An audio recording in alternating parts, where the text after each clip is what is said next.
worldwide situation, but we have that all the cars going worldwide in different directions. So, coming to our babies. So the babies are here. As I mentioned before, 3 series sedan.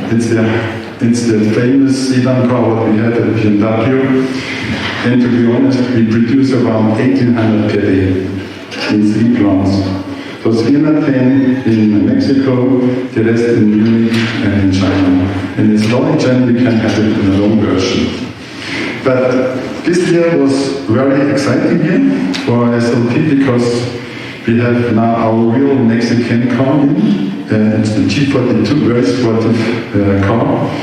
So, and the funny thing is that it was designed by Mexican, Jose Casas. He was a designer at BMW in Munich, and he is the heart, and I would say also the designer of this car. Very sportive, and we have invited him in the press event in September, and he was a good representative for the Mexican excellence, not only based on production, also based on doing a great design.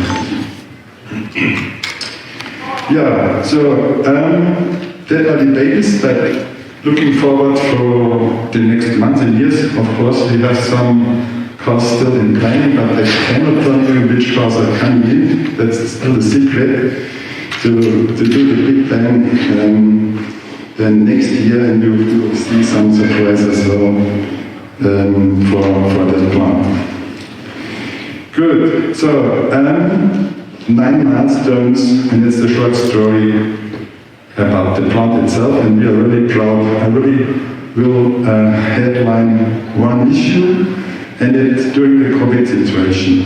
And we spent money at BMW, and we brought more than 95,000 vaccination doses to the people, not only for our employees and service partners, also they did it for the closed area La Pia, that's a small village close to the plant, in Villa de Reis as well. So there are some areas close to the plant, and they got also the vaccination was great for the area because it was paid by BMW, and it was good for us to bring in the people for vaccination. So as well, integration, very important, as well as highlighted the plant. We do like that as the German doing. So we have more than 30 appreciates in our plant, and they learn in long time period, 6 years to be defined. Some professions, electrician, as well toolmakers or for maintenance. So we really educate our young people on a long time or period to get this technology and the knowledge what we need to run the plant. So what else I already mentioned, the 100,000 units, now it's more than 100,000. And on the right side corner you can see also we managed all the challenges what we had. And the challenges we are really dedicated in this year, and I'll tell you later what we have seen so far and what we had to do to let the plant running in a high volume as planned. Good. So short information about the plant. Yes, still quite new.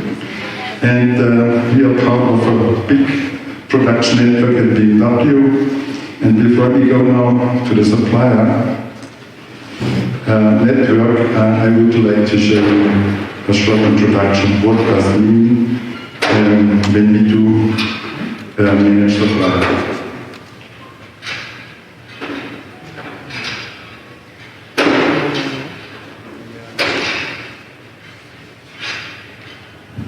Our supply network accounts for over 70% of BMW's value add. We supply our BMW plants and locations worldwide with vehicle components, indirect goods, and services from more than 4,500 first-tier supplier locations for direct material and from over 12,000 suppliers for indirect goods.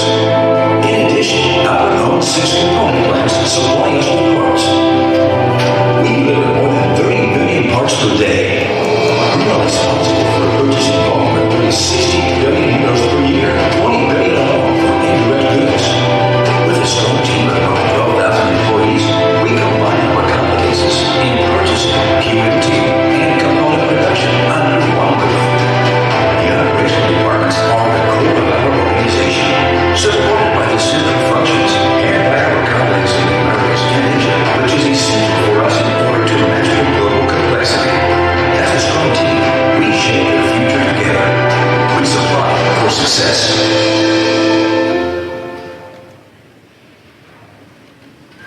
thanks a lot for the presentation. Sometimes it doesn't work, but I'm really happy that we have this made, and this is always our introduction for the supply network and purchasing department there. In total, to give an idea about, we have 12,000 people busy every day with suppliers. So that contains more purchasing, of course, than we have already value-added mappings or value stream management, also tool tracking, what we have to specialize, what we have at the end. So, and to be honest, we also have some parts are still produced by BMW, so talking about components. So, to be honest, you see it, it's a number and it's not a secret. So 70% is added value, is purchased at BMW.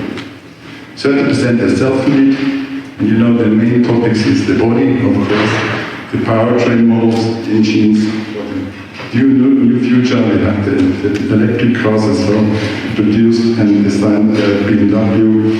But 70% is a number which is usually for OEMs. Now sometimes it's going up to 75, or it's going down to 70, but it's around 70%, also depends on the model. And as I mentioned, 31 production sites worldwide. So really, we follow the markets, and this was the decision to go to Mexico, because we follow the market. We would like to follow the market and the increase in the NAFTA region. It's not only America. We're talking about Brazil, Mexico as well, and I think on the premium segment, we also reach now the market leading here in Mexico with our models. So still we are very successful here in Mexico. Yes, so 4,500 suppliers in 50 countries. That is a huge number. We cannot compare it also, of course, yeah. But to manage 4,500 locations, it's huge for us. Good. So next chart shows you the situation in Mexico.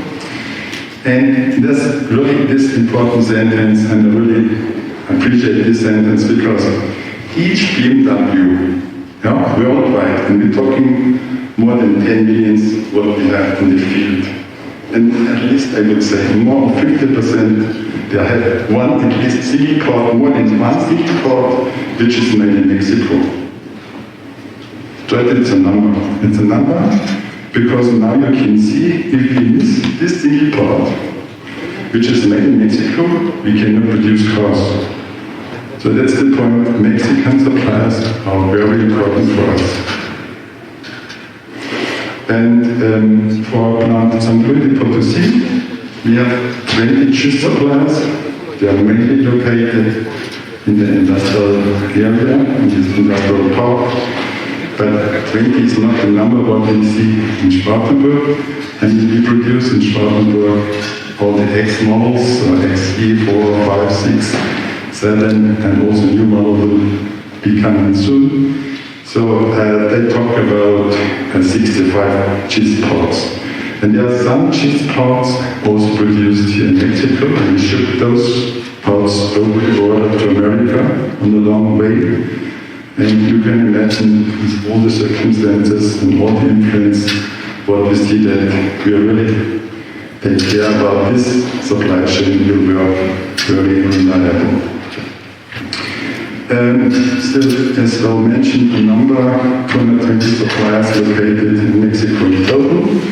For all the plants that we have in BMW, so we're also sending parts from Mexico to China, and as well China back to Mexico, because we also need some produced parts in China and here in Mexico. And we're really working to increase the numbers of suppliers, also depends on the models. And later on, and I offer you some time after the presentation for open questions, then we can also talk about what could be the future for Mexico more than 5 or 7 years. Good. Let's go to next chart. So I really feel depends still in my answer when I have to say at this point, because all the challenges that we have had starting this year, beginning of this year. And maybe you can remember as we had this winter crisis in Texas, so these frozen gas pipelines from Texas to Mexico, so and the gas supply was immediately affected, immediately. And we could not really produce the parts on time.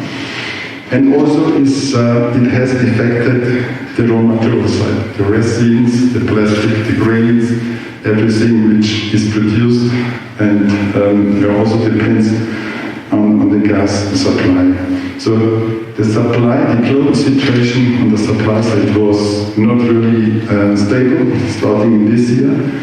And I do not talk about the semiconductors. Yeah. The semiconductor issue is also a part of the COVID influence. There are a lot of additional influences coming in to attack, and it's really hard to say when I say attack the supply chain, because they are unpredictable. Yeah? They happen overnight, and you wake up in the morning and you have all the red lights on your cell phones and talking about how can we really manage it. So beside the supply situation, we have the workforce, and I've been at several suppliers in Mexico, and workforce is an issue here. By the education, by the train the people, by side the education the people, the workforce is very volatile. Yeah, we see that we have companies that are really struggling in the workforce, and that is the reason that, as I mentioned before, BMWs really try to educate the people, to train the people by themselves, because now they have no the binding to the company. And as well as a vision of our plant, we are looking for the talents. And it's almost a fight to get the best talents. I know it's coming in also influenced by new startups companies. And they really also give great offers and opportunities to the people coming over the border to America with green cards. Offers and so on, and high salaries. But we have to bind the people with not only with salary, we have to convince them that this company is the best company for you, also to get a higher chance for a career. So that's the global situation, supply and HR. Politically, I do not want to step in too much, but maybe you have heard yesterday in the news, China and America now coming closer to talk about how they collaborate. But to be honest, those big boys really have to think about how they proceed to each other, because we can see now the direct link. When China is going down, the world is highly influenced as well when America is going down. And I think to really get back on a reliable commercial situation, those companies have to come close and think about how they collaborate. By the way, on the right side, you can see health and security. COVID was an issue, and I was very proud.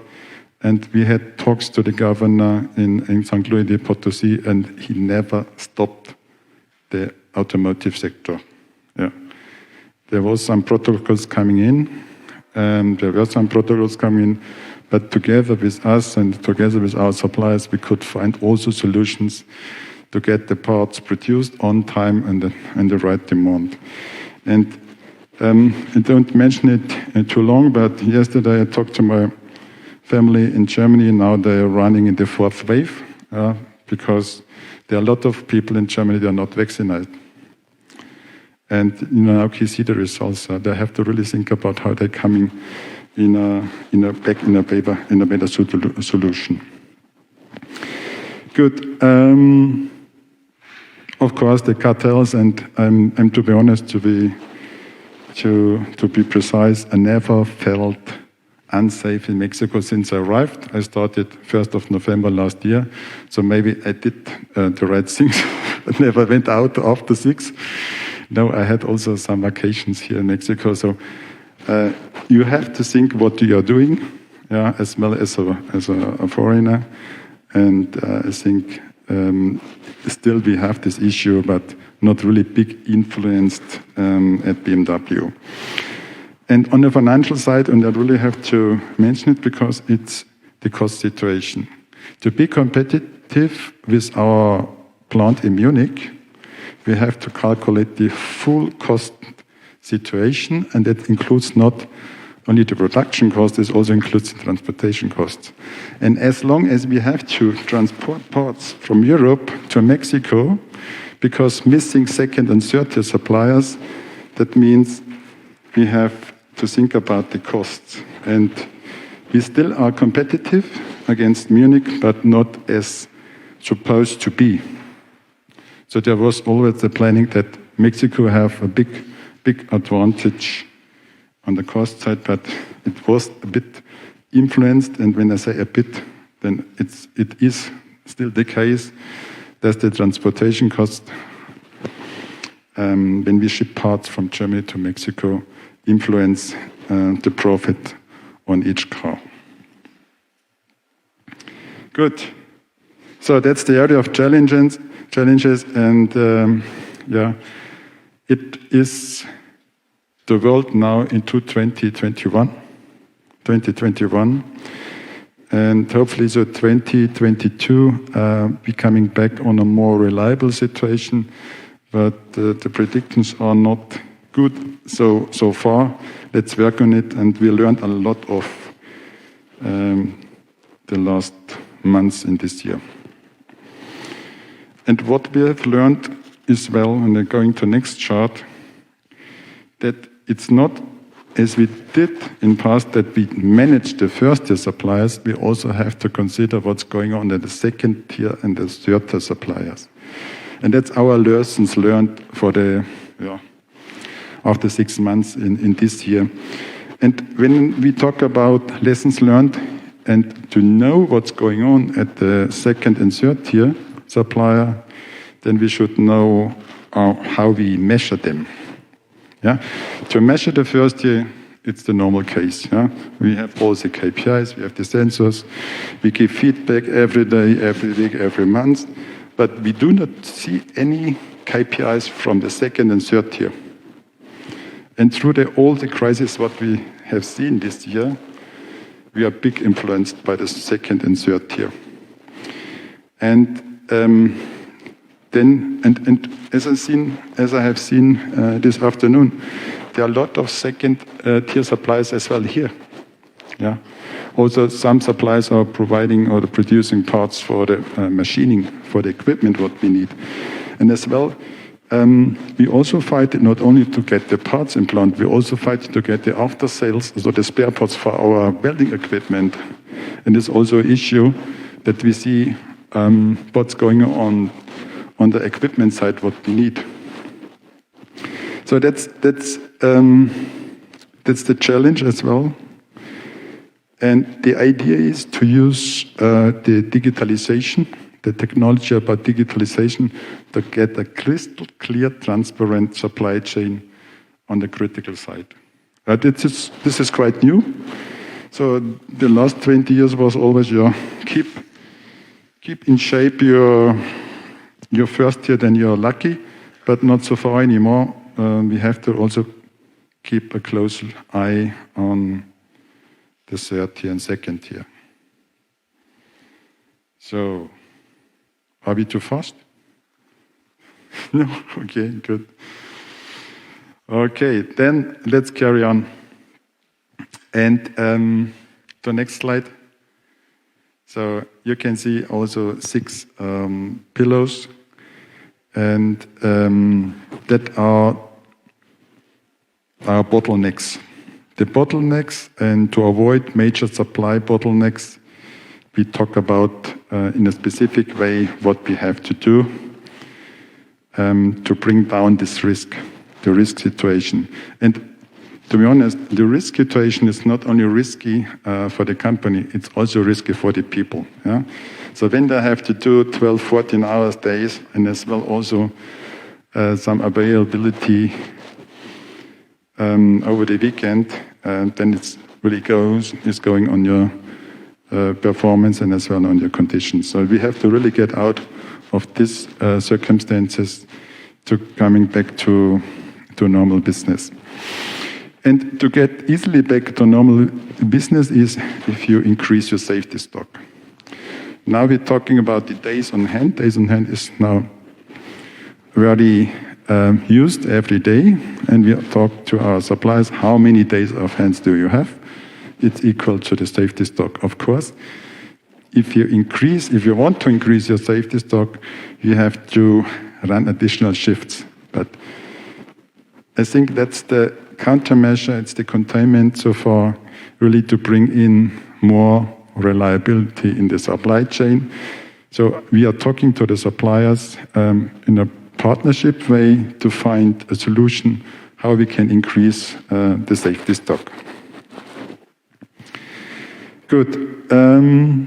Of course, BMW inventory, also very important.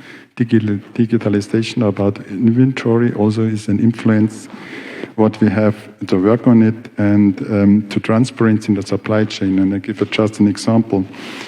For the trucks, be tracking the GPS status of the trucks with the ETAs, then we see when the truck is coming. And as well be tracking the tools. So when the tools are getting out for repair or for some changes, we see where are the tools located. So it's also to see some bottlenecks. We, as I said, to avoid them, we use new technologies to see is there any influence coming in or is there any risk coming up about this point.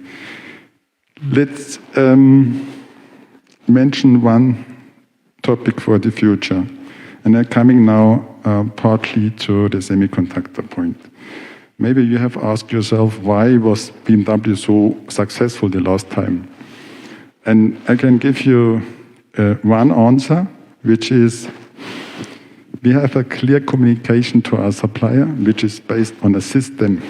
So when we do something in the system, the supplier says it immediately. And we always start middle of the year, for the following year, to put in our demands.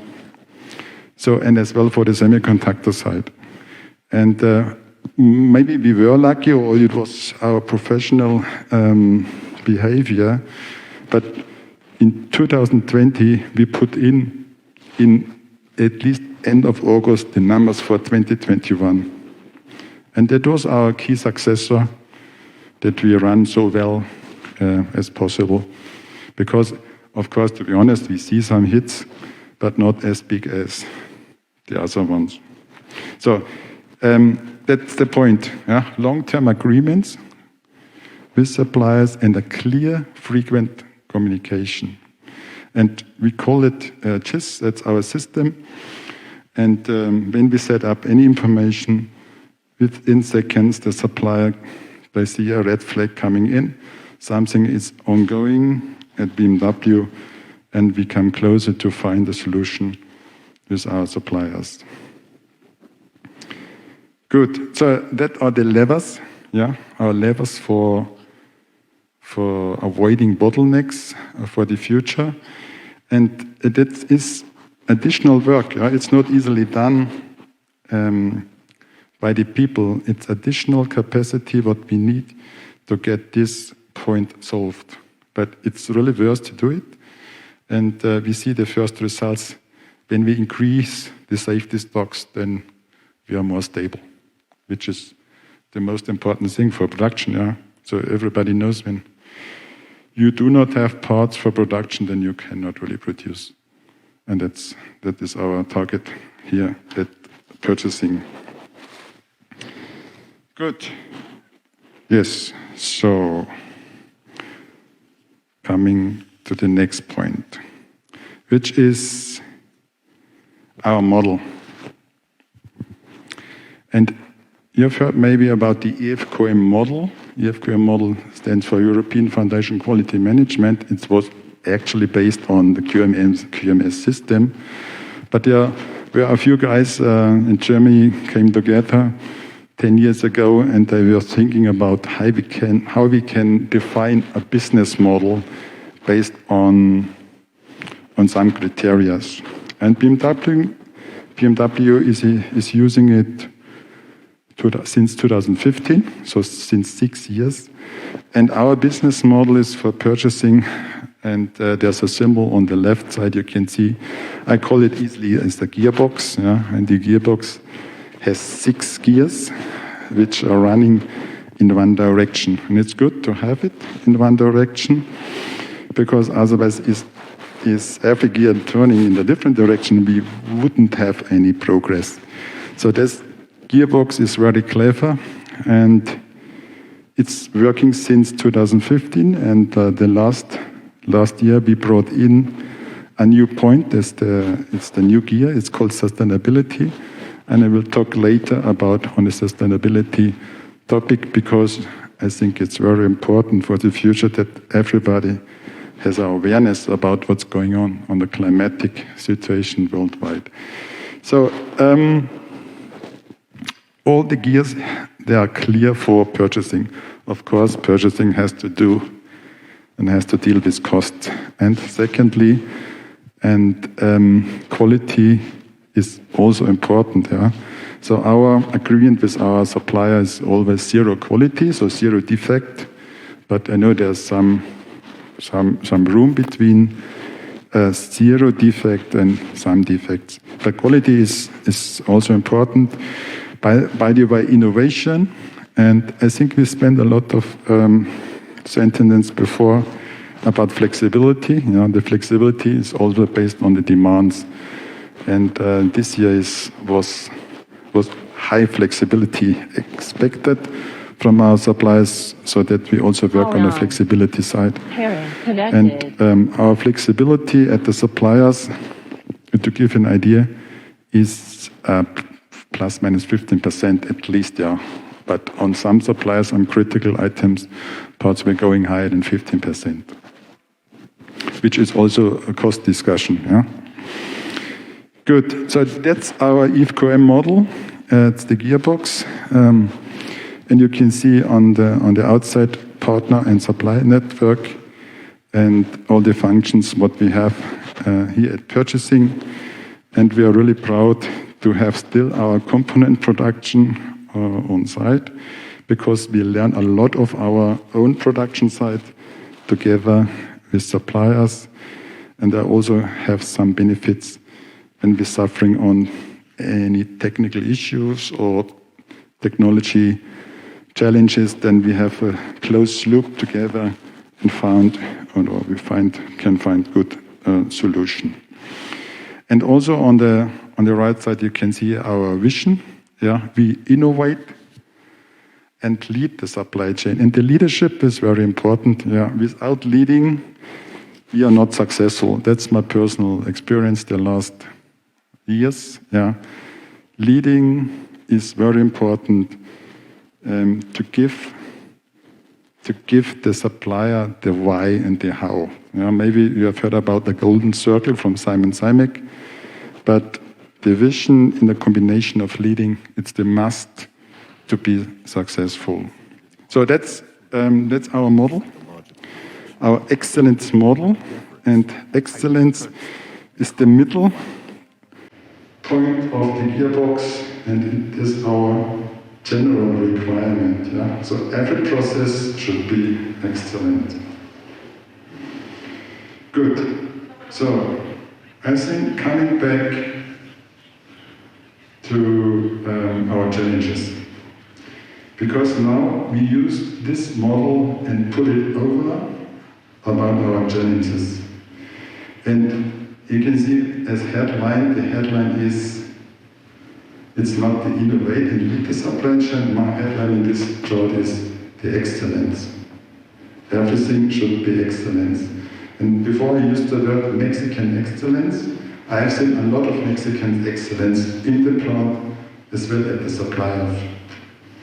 But we reach Mexican excellence when we have a close look and a really high binding to us, to each other, with a highly communication skills.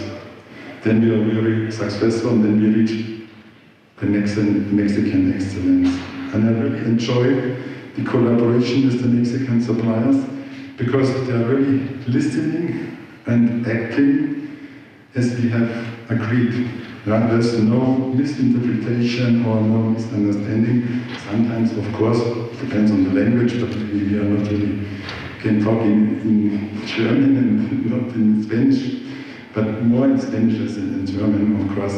So, but coming back, I'm really happy and satisfied with the situation what we have reached with the Mexican suppliers here, close to our plants and all over the states in Mexico. So, innovation, mentioned already, digital supply chain, we're working on it, and there are some companies, they also have good ideas how we get the digital supply chain fully in a dashboard, on the cell phone, on an app like that. But to have a transparency, we need this high innovative tool, which is called digital supply chain. On the quality side, cybersecurity. So, and I'm telling you, we had two impacts, not in Mexico, but we had impacts in Germany on two BMW suppliers. We were lucky, yeah? So we are not able to stop production, but we were very, very close on this point. So cybersecurity is like the crypto exchanges. We have to have a clear view what's going on the IT network and the supplier. And there's one expression is the TSAX audit. It's the norm, it's the requirement how safe is an internet connection, how safe is the IT server structure at the supplier, and we already started to do TSAX audits. And there's also some good experts in Mexico available to support us on this topic, but we have to really speed it up. So by the way, by side, the normal process audits, we also have to do the cybersecurity audits to really secure the quality of the parts.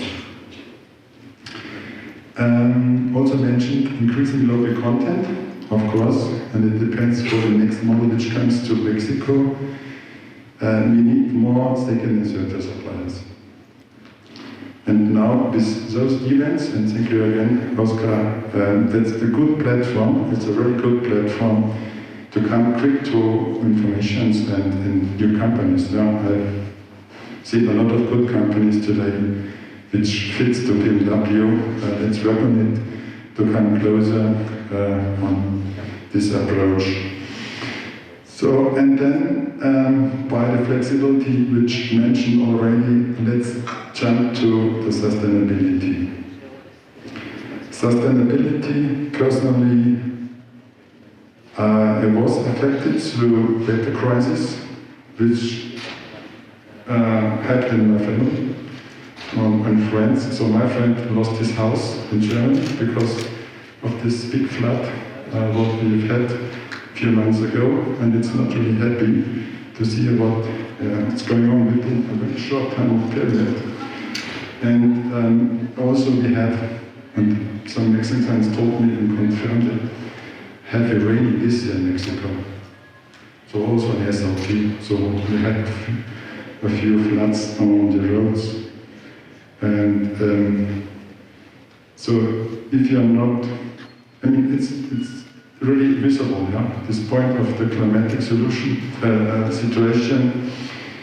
And BMW takes it really serious. And maybe go to the next chart, and there's a very quick overview.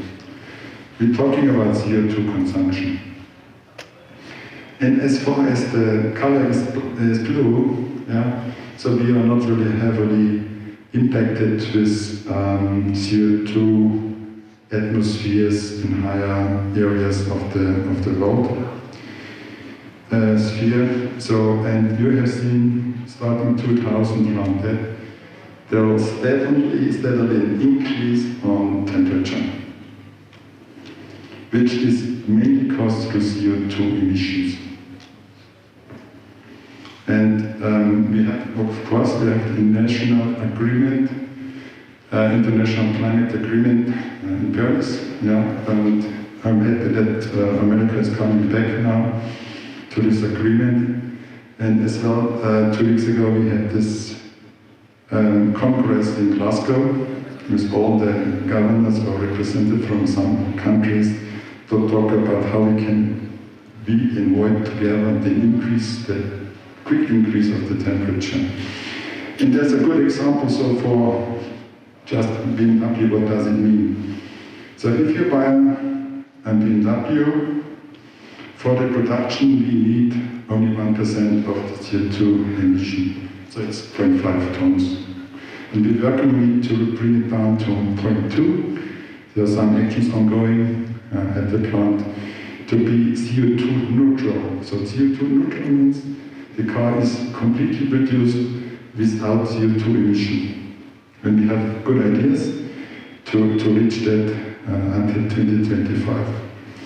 Then on the supply chain, and that's still a big question mark here, 10 tons of emissions, CO2 emissions, caused through parts production or parts transportation.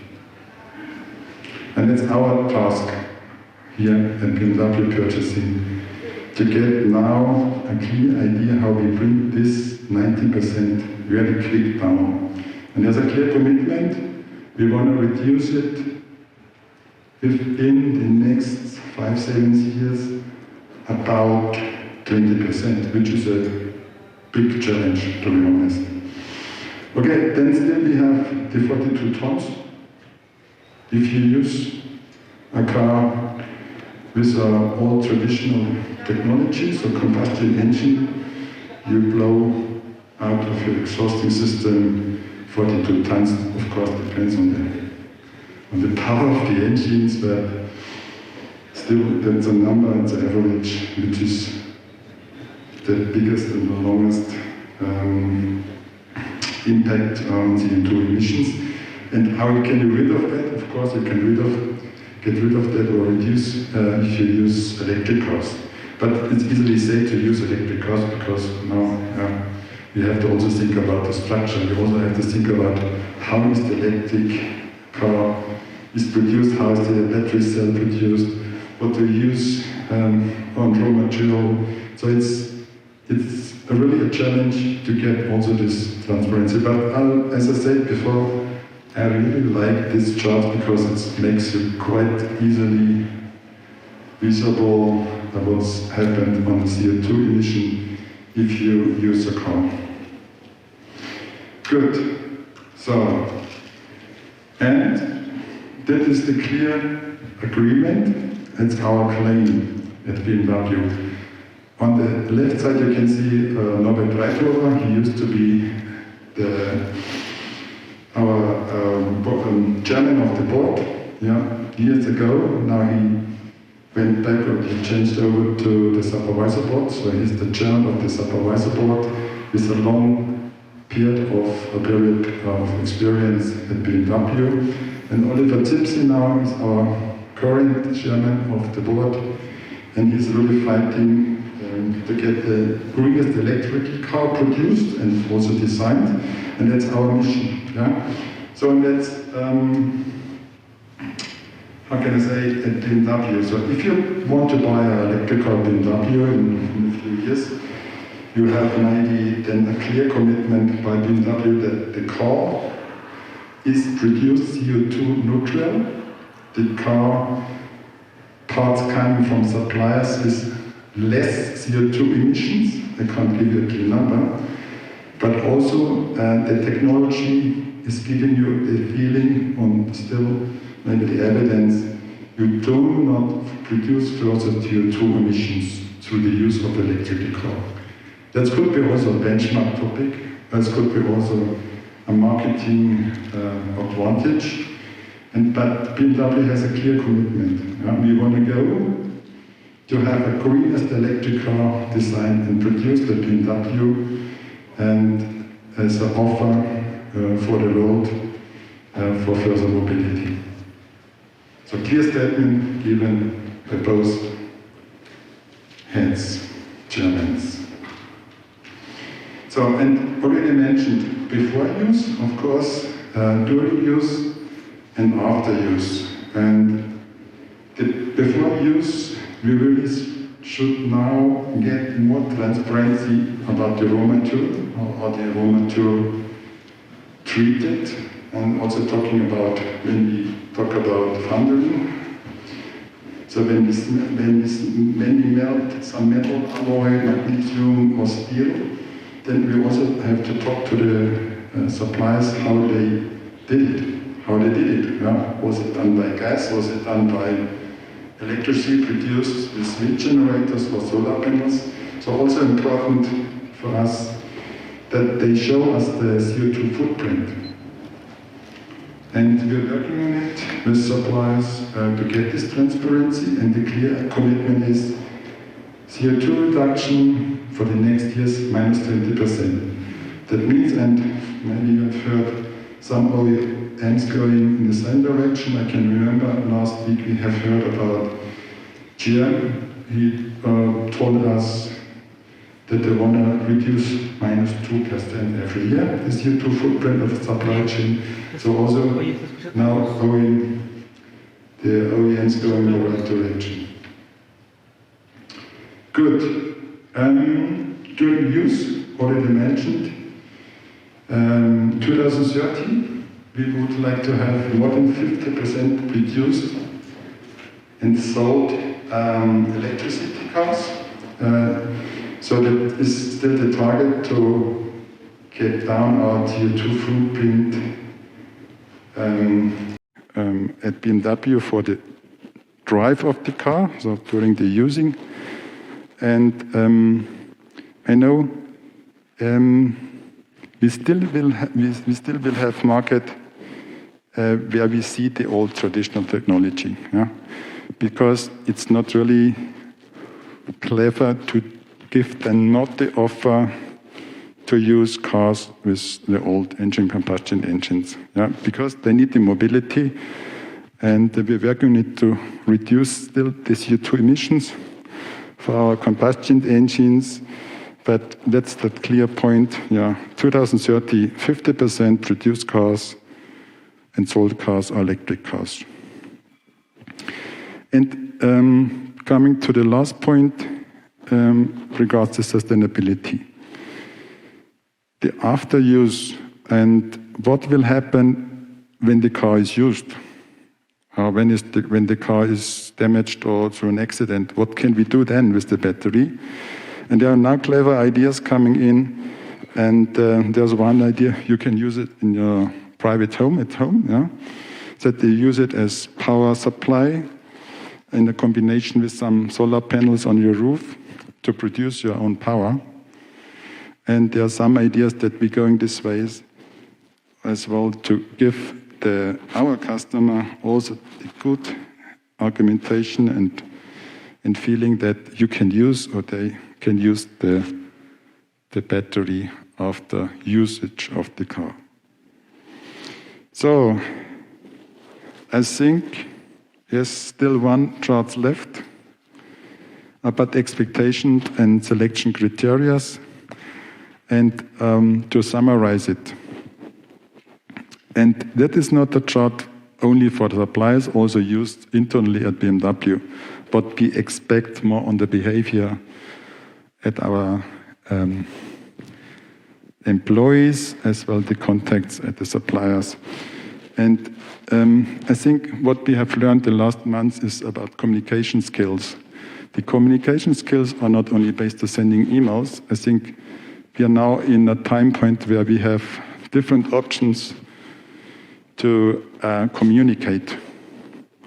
And at least, to be honest, if you look in your daily business, you have a cell phone, you have Skype, you have Teams, then you have emails, then you have phone calls, still phone calls as well, and then you have WhatsApp and maybe any other messenger from different providers. So you really have a lot of communication material, and I think that is what we need for the future, to use the right channels to address something in a clear communication, what we expect as an OEM to our employees as well to our suppliers. And in kind of complexity, so the world is going more complexity, and with the transformation to the electrical cars, we're looking forward to find more experts for programming, more experts for electronics, more experts for high voltage battery cells. So it's coming away from the old crankshaft bearing, looking for microns to different technology. And to solve problems, we have to have more knowledge how we solve problems. Yeah? And there are some ideas not only based on black belts and yellow belts and Six Sigma projects. We're looking to solve problems very agile, with cramped technologies and with less documentation, to find really quick the root cause and the right countermeasures. So problem solving as well, very important by side the communication, creativity, motivation. It's also a fancy word, and in a combination with emotional intelligence, yeah. And then we have also the KI intelligence, what we need to get all the data's managed and analyzed. But creative motivation is to give the people the idea why are they going daily at work. Yeah, and not to earn only money. We also have to talk to them in a way of to get them inspired, yeah? To get them motivated, to get them a sense of, yes, you're doing great, a kind of appreciation, and yeah, for the new generation, I'm talking about the average what we have at BMW. So this plant is quite young. Average age in assembly, at least below 30 years. For indirects, we're talking about 34, 35 years. So they have great ideas, yeah. But we also have to give them the room for communication, the room for improvement, and to try something which is not based on old methodologies, which is based on creative motivation. And that's for me a challenge, to be honest, yeah. But I really like it because it brings me also in a higher motivation to get the freshness of the people, yeah, to get also the spirit of the people, and to learn something for me, yeah, how I can communicate with this generation. And I really appreciated that we have still this part at BMW to come in creative think cells. Yeah, we have created some thinking cells with fancy furnitures, with coffee machines, yeah, with fancy food, and not always the same, to get this inspiration from the employees. So that is my message. It's not only based on measuring the KPIs, giving feedback, clear agreements, personal commitment. So really we have to think on a higher level how we treat the people for the future. And then I think I'm really convinced then we are successful to get this transformation, yeah, fixed and done. So I think that's it. Thank you very much for attention. Thank you very much for listening to me. Again, thank you very much for the invitation. I will come again, yeah, for the next convention, because I would like to see more people again, because the last time was not really possible. Good. So, how late is it?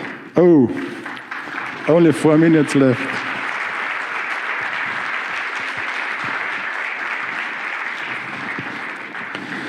So So I offered something like una pregunta, por favor. Thank you, Stefan. Thank you, Stefan.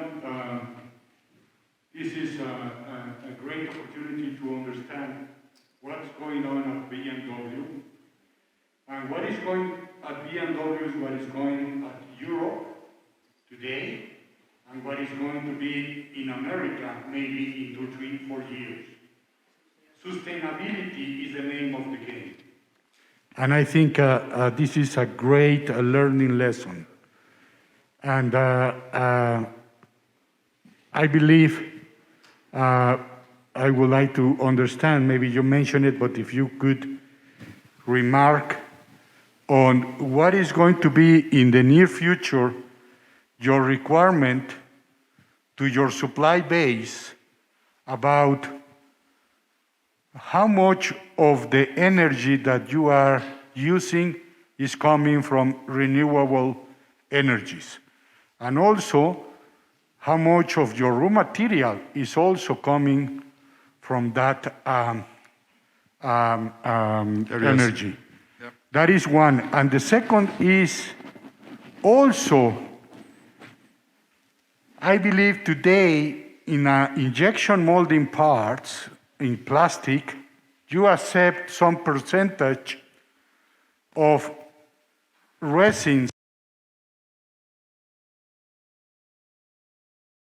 applicable.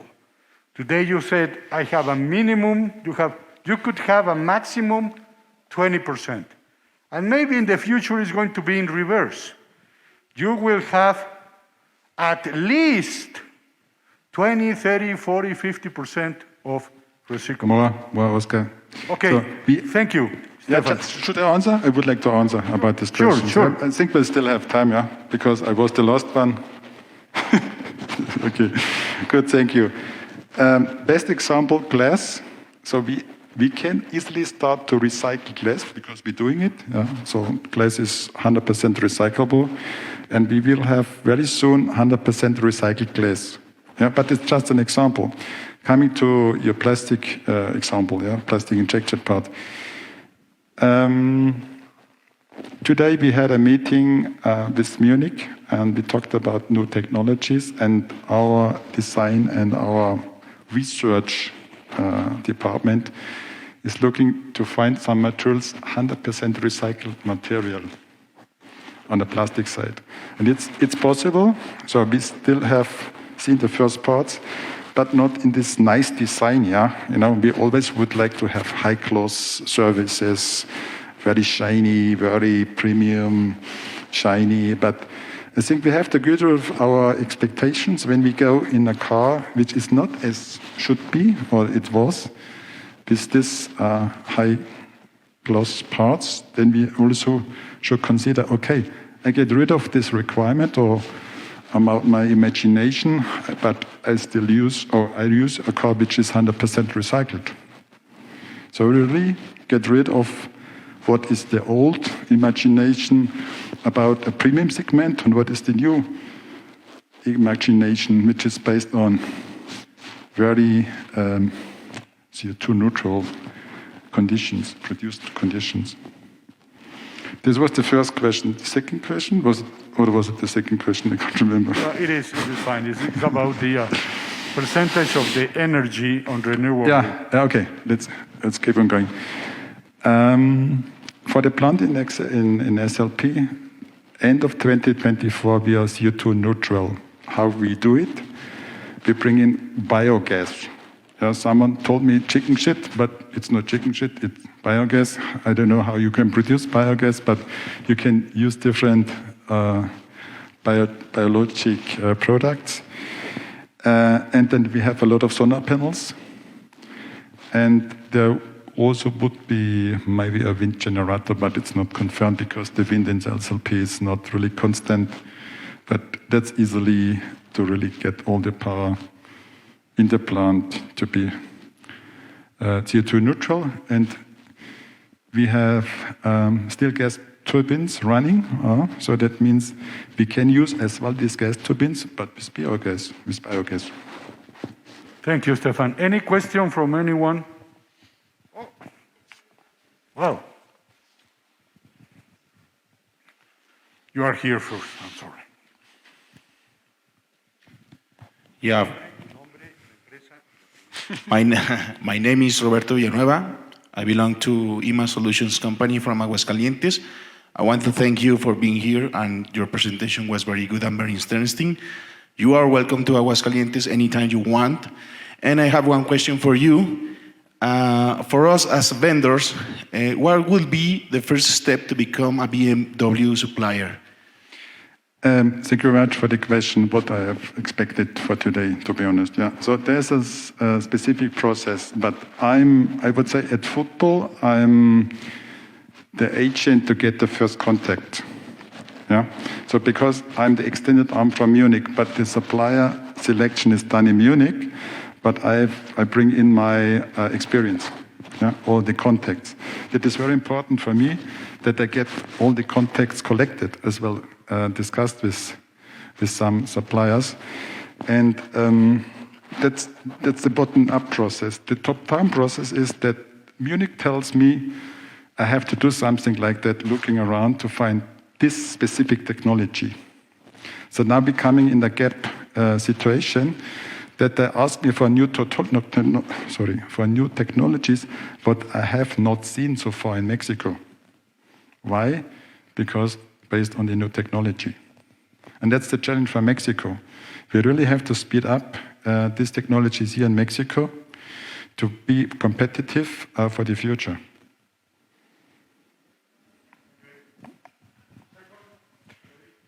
Roberto Rangel, I'm from Ecorte Industrial.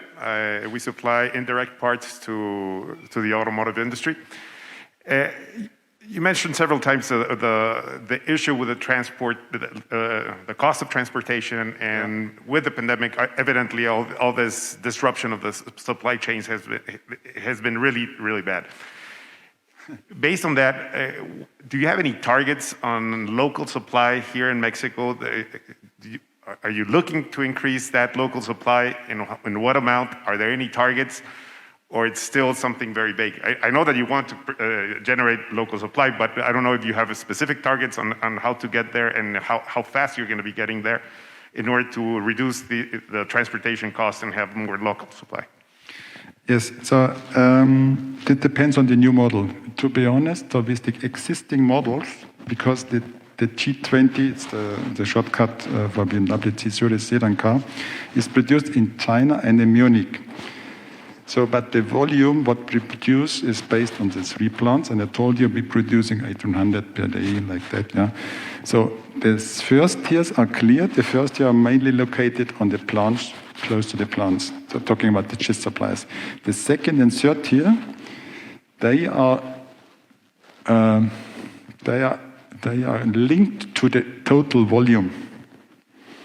So when we talk about the second tier supply for switches, for example, we get the door panel and then there are switches in, then we buy the switches for every 3 plants. So it doesn't make sense to find a switch supplier here in Mexico. So that's the restriction. But for the new models, and that's the idea, yeah. When we bring in a model which is only produced in Mexico, then we easily can increase the local content. Is it the right answer? Good. Thank you.